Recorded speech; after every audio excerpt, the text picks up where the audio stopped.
नमस्कार दोस्तों, सुप्रभात। मैं बादल वर्मा स्वागत करता हूं आपके अपने यूट्यूब चैनल आईएएस पॉइंट पर। आशा करता हूं कि आप सभी लोग अच्छे होंगे। तो जैसा कि आप लोगों को पता ही होगा, हम लोगों ने अपनी पिछली वीडियो में बात की थी कि औपनिवेशिक शासन में चरवाहों की स्थिति कैसी थी। तो जिन्होंने हमारी पहली वीडियो को नहीं देखा है तो डिस्क्रिप्शन बॉक्स में लिंक दिया गया है, आप सभी लोग जाकर हमारी पहली वीडियो को देख सकते हैं। तो उसी टॉपिक को कंटिन्यू करते हुए आज हम बात करेंगे कि इन बदलावों ने चरवाहों की ज़िंदगी को किस तरह प्रभावित किया। तो देखिए, बेसिकली सी बात थी कि जब एक तरीके से औपनिवेशिक शासन आया तो उसके बाद जो वन्य एक तरीके से वन थे, जहाँ पर चरवाहे अपने भेड़ बकरी और मवेशियों को चराते थे, तो वो अब धीरे धीरे खेती की ज़मीन बनते जा रहे थे। तो खेत की ज़मीन बनने से हुआ क्या था, तो वन में एक तरीके से कमी आती जा रही थी। यानी कि एक तो पहली बात तो ये थी कि जो चरवाहे थे उन पर आवाजाही पर उनकी बंदिशें लग गई थी। तो ना आने और ना जाने की वजह से ये भी काफ़ी बड़ा प्रभाव पड़ा था, क्योंकि एक स्थान से तो पहले क्या होता था, जो चरवाहे थे वो करते क्या थे कि भाई एक स्थान से अपने मवेशियों और भेड़ बकरियों को चराते थे, फिर दूसरे स्थान पर चले जाते थे। तो दूसरे स्थान पर तब तक वो चराते थे तो पहले स्थान पर जो चारा होता था वो पूर्ण रूप से एक तरीके से फिर से हो जाता था। पर अब होता क्या था कि कोई भी चीज़ एक तरीके से बैलेंस नहीं रह पाती थी, जिसके कारण जो चारा था वो काफ़ी ज़्यादा कम पड़ने लगा था, जिससे जो उनके मवेशी और भेड़ बकरियों की सेहत थी वो बिल्कुल ख़राब होने लगी थी और धीरे धीरे उनकी संख्या में भी जो है वो घटोतरी होने लगी थी। उसका जो ये प्रभाव पड़ा, एक तरीके से प्रभाव ये पड़ा कि जो चारागाह का था वो स्तर गिरने लगा और जानवरों को जो था वो चारा कम पड़ने लगा। इसके फलस्वरूप जानवरों की सेहत और तादाद बिगड़ने लगी थी, जिससे कि चारों की कमी और जब पड़ने वाले अकाल की वजह से कमज़ोर और भूखे जानवर बड़ी संख्या में मरने लगे थे। तो ये इसका प्रभाव पड़ा था।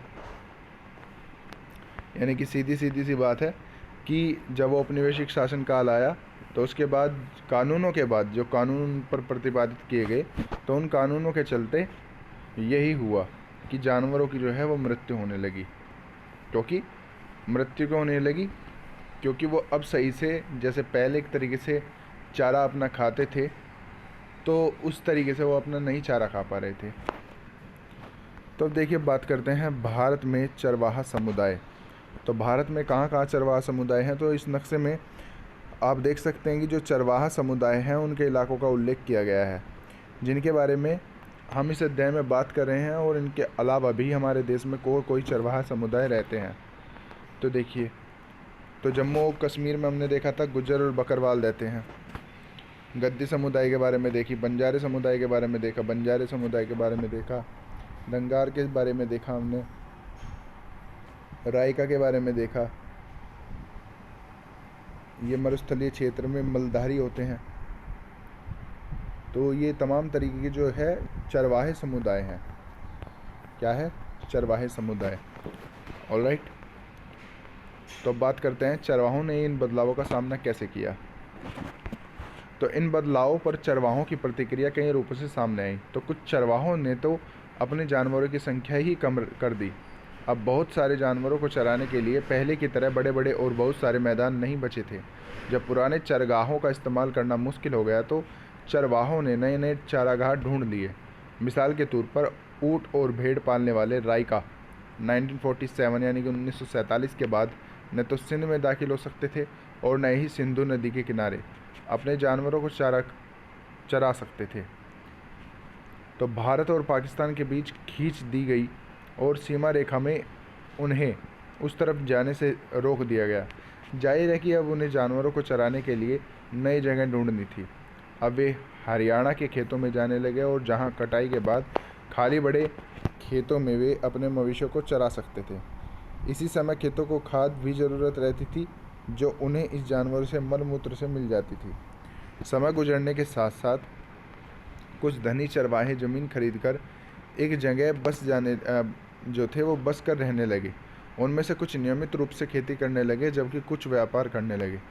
जिन चरवाहों के पास ज़्यादा पैसे नहीं थे वे सूदखोरों से ब्याज कर कर्ज लेकर दिन काटने लगे। इस चक्कर में बहुत से मवेशी भी हाथ से जाते रहे और मजदूर बनकर रह गए।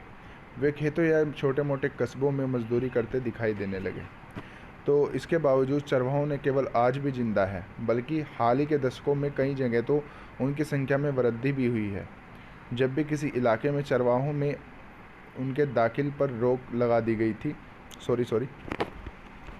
दाखिल पर रोक लगा दी जाती है तो वे अपनी दिशा बदल लेते हैं, रेवड़ छोटा कर लेते हैं और नई दुनिया के मिजाज से तालमेल बिठाने के लिए दूसरे काम धंधे भी करने लगते हैं। बहुत सारी परिस्थितियों विज्ञानी मानते हैं कि सूखे इलाकों और पहाड़ियों में जिंदा रहने के लिए चरवाही ही सबसे व्यावहारिक रास्ता है। तो बहरहाल चरवाहों पर इस तरह के बदलाव सिर्फ हमारे देश में ही नहीं थोपे गए। दुनिया के बहुत सारे इलाकों में नए कानूनों के बसाहट के नए तौर तरीक़ों से उन्हें आधुनिक दुनिया में आ रहे बदलावों के मुताबिक अपनी ज़िंदगी का ठर्रा बदलने पर मजबूर किया।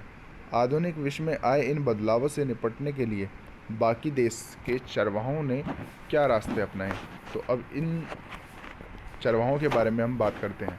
अभी तक तो हमने देखा अपने देश के चरवाहों के बारे में कि भाई हमारे देश में एक तरीके से जब औपनिवेशिक शासनकाल नहीं आया था तो चरवाहे किस तरीके से अपने मवेशियों और भेड़ बकरियों को चराते थे और अपना जीवन किस तरीके से यापन करते थे।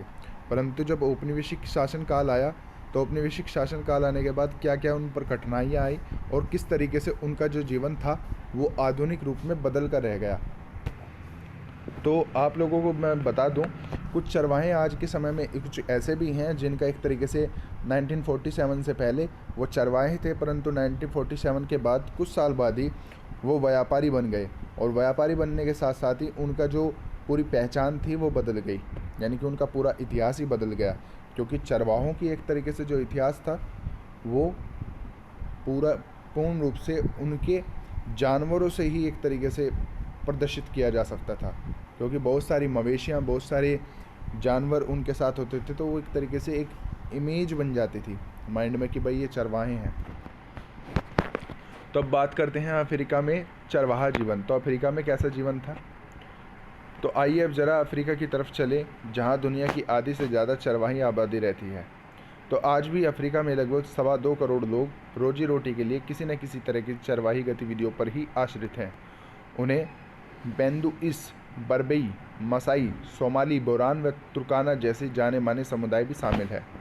तो इन समुदाय के बारे में आप याद रखना, क्योंकि ये साउथ अफ्रीका के समुदाय हैं। इनमें से ज़्यादातर अब अर्ध शुष्क घास के मैदानों में, सूखे रेगिस्तानों में रहते हैं जहां वर्षा आधारित खेती करना बहुत मुश्किल है।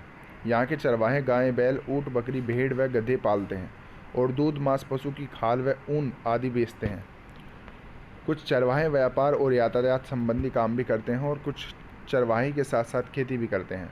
तो कुछ लोग चरवाही से होने वाली मामूली आय से गुजर नहीं हो पाने पर कोई भी धंधा कर लेते हैं। तो हिंदुस्तान की तरह ही अफ्रीकी चरवाहे की जिनकी भी औपनिवेशिक और उत्तर औपनिवेशिक काल में गहरे बदलाव में आई। आखिर क्या थे ये बदलाव, तो चलिए एक बार नज़र देखते हैं। तो भाई पहले तो हम चित्र पर एक तरीके से नज़र डालते हैं कि मसाई लैंड, जिसके पीछे किलिमंजारो पहाड़ दिखाई दे रही है, तो ये मसाई लैंड है।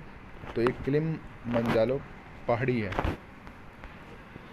तो देखिए, तो बदलती परिस्थितियों के कारण मसाई मक्का, चावल, आलू, गोभी जैसे उन खाद्य पदार्थों पर निर्भर हो जाते रहे हैं जो उनके इलाकों में पैदा नहीं होती। परंपरागत रूप से वे इन चीज़ों को पसंद भी नहीं करते थे। तो मसाई मानते थे कि फसल उगाने के लिए ज़मीन पर हल चलाना प्रकृति के विरुद्ध है। यदि आप ज़मीन पर खेती करने लगते हैं तो वहाँ की चरवाही के लायक नहीं रह जाती। तो ये द मसाई एसोसिएशन से एक स्रोत लिया गया है, जिसका आपने ये चित्र देखा। अब ये देखिए, तो अफ्रीका के चरवाहा समुदाय, तो कौन कौन से कहाँ पर समुदाय रहते थे।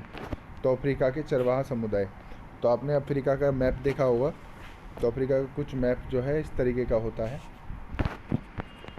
तो कौन कौन से समुदाय जो थे वो कहाँ पर रहते थे, तो देखिए बरबस, मुर्स, ताउरून, तो ये तमाम तरीके के जो पूरे समुदाय थे यहाँ रहते थे। तो इन परिवर्तनों को हम चरवाहों को एक खास समुदाय के माध्यम से समझने की कोशिश करेंगे। और चलिए इसके लिए मसाई नाम के समुदाय को चुन लेते हैं। तो मसाई पशुपालक मोटे तौर पर पूर्वी अफ्रीका के निवासी थे। इनमें से लगभग 3 लाख दक्षिणी कीनिया में, करीब 1.5 लाख तंजानिया में रहते थे। अभी हम देखेंगे कि नए कानून और बंदिशों ने किस तरह न केवल उनकी ज़मीन पर और उनकी ज़मीन छीन ली, बल्कि उनकी आवाजाही पर भी बहुत सारी पाबंदी थोप दी। इन कानूनों के कारण सूखे के दिनों में उनकी ज़िंदगी गहरे तौर पर बदल गई और उनके सामाजिक संबंध भी एक नई शक्ल में ढल गए। तो आज के लिए बस इतना ही। आई होप कि आपको ये चैप्टर समझ आया होगा और आपको चरवाहों से संबंधित जितने भी एक तरीके से जानकारी है वो आपको मिली होगी कि चरवाहों का जो है एक तरीके से हमारे जीवन पर एक तरीके से क्या प्रभाव है। ऑलराइट, तो अगर आपको ये वीडियो अच्छी लगी है तो वीडियो को लाइक, शेयर, कमेंट करना ना भूलें। और अगर आप हमारे यूट्यूब चैनल पर नए हैं तो यूट्यूब चैनल को सब्सक्राइब करना ना भूलें, जिससे आपको हमारी वीडियो की आने वाली नोटिफिकेशन सबसे पहले टाइम पर मिल जाए। इसलिए बेल आइकन को ज़रूर दबाएं। तो इसी के साथ हैव ए गुड डे। जय हिंद।